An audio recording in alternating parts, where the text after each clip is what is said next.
જય શ્રી કૃષ્ણ મિત્રો, તમારા બધાનું સ્વાગત કરું છું હું આપણી ચેનલ સત્સંગ માર્ગમાં. આજે આપણે એક એવા ટોપિક વિશે વાત કરવાના છીએ જે બધા માટે ઇમ્પોર્ટન્ટ છે, સંબંધ. મિત્રો, જો સંબંધમાં સંધિ છૂટી પાડવામાં આવે તો સ મીન્સ સાથે અને બંધ મીન્સ બંધન. જ્યારે આપણે કોઈની સાથે પરસ્પર ભાવનાથી બંધાઈ જઈએ ત્યારે આપણે તેને સંબંધ કહીએ છીએ. પરસ્પર પ્રેમની સંધિથી જોડાઈ જવું એટલે સંબંધ.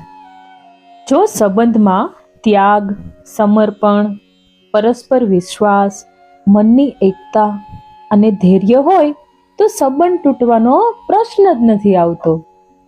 મિત્રો, સંબંધ સાચવતા શીખવું હોય તો ભગવદ્ ગીતામાં શ્રી કૃષ્ણએ જણાવેલી આ 5 બાબતો સમજવી ખૂબ જ જરૂરી છે.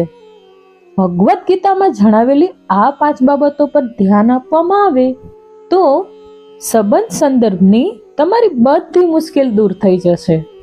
તમારા સંબંધ બધા સાથે સારા રહેતા નથી. એક નાનકડી ભૂલના કારણે સંબંધ બગડી જાય છે.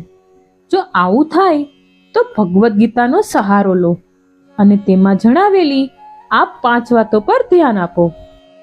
ભગવદ્ ગીતામાં શ્રી કૃષ્ણ દ્વારા જણાવેલી આ 5 વાતોને ધ્યાનમાં રાખવામાં આવે તો સંબંધ ચોક્કસપણે સુધરી શકે છે અને તમારી બધી મુશ્કેલીઓ દૂર થઈ શકે છે. તો આવો જાણીએ એ 5 કઈ કઈ વાતો હતી તેના વિશે. પહેલું છે આત્મબોધ. ભગવદ્ ગીતામાં લખ્યું છે કે સાચું જ્ઞાન આત્મજ્ઞાન છે. એટલે જરૂરી છે કે પહેલા દરેક વ્યક્તિએ સ્વયંને બરાબર સમજવું જોઈએ. આપણા સંબંધ બધા જોડે ત્યારે જ સારા બની શકે જ્યારે આપણે સ્વયંને ઓળખતા શીખીએ. આપણી ઈચ્છા, ભય, શક્તિને અને કમજોરીને જાણતા હોઈએ. માટે પહેલા આપણે સ્વયંને સમજવું જોઈએ. બીજું છે આસક્તિ અને વૈરાગ્ય. ભાગવદ્ ગીતા વૈરાગ્ય સમજાવતા કહે છે કે જે વૈરાગી છે તે જ સુખને ભોગવી શકે છે. વૈરાગી એટલે બધું ત્યજીને જીવવું એવું નથી. વૈરાગી એટલે કોઈનો મોહ ન રાખવો. મોહ છોડીએ તો તેની હકારાત્મક અસર આપણા સંબંધ પર જરૂરથી પડી શકે છે. ત્રીજું છે ધર્મ અને કર્તવ્ય. વ્યક્તિનું કર્તવ્ય ખૂબ મહત્વનું છે. માતા પિતા, ભાઈ બહેન, મિત્ર માટે આપણી જવાબદારી શું છે તે સમજવી ખૂબ જરૂરી છે.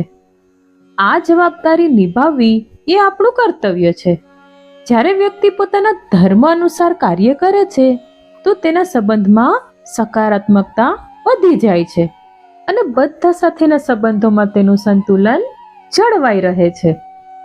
કોઈની આત્માને તમારા કારણે દુઃખ ના પહોંચે તેનું નામ ધર્મ અને કોઈનો આત્મા તમારા ભરોસે હૂંફ અનુભવે તેનું નામ કર્મ.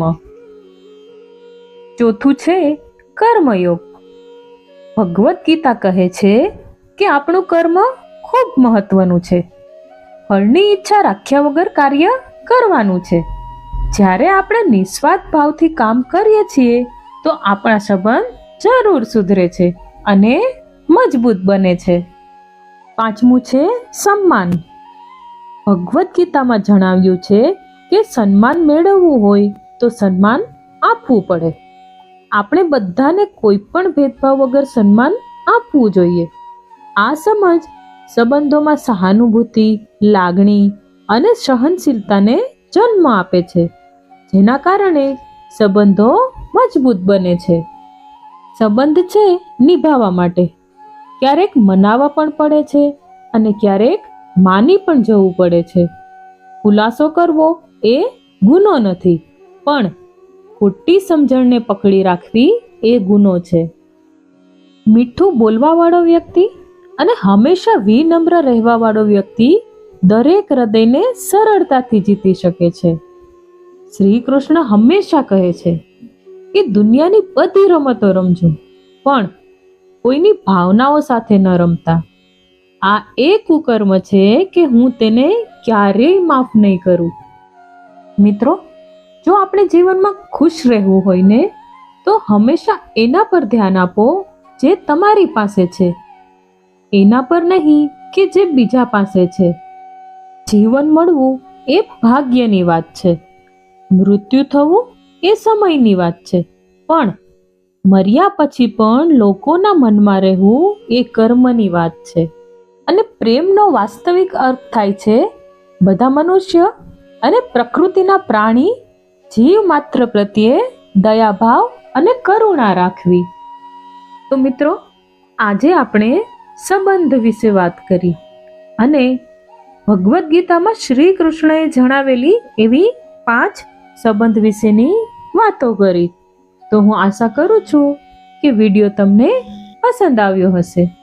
પસંદ આવ્યો હોય તો વિડીયોને લાઈક કરીને વધુમાં વધુ શેર કરો અને મારી ચેનલ પર નવા હોય તો જરૂરથી સબસ્ક્રાઇબ કરી લેજો, જેથી કરીને તમને આવા વિડીયોના નોટિફિકેશન મળતા રહે. ફરી મળીશું એક નવા વિડીયો સાથે. મને સાંભળવા માટે આપ સૌના ધન્યવાદ. સૌને મારા જય શ્રી કૃષ્ણ. રાધે રાધે.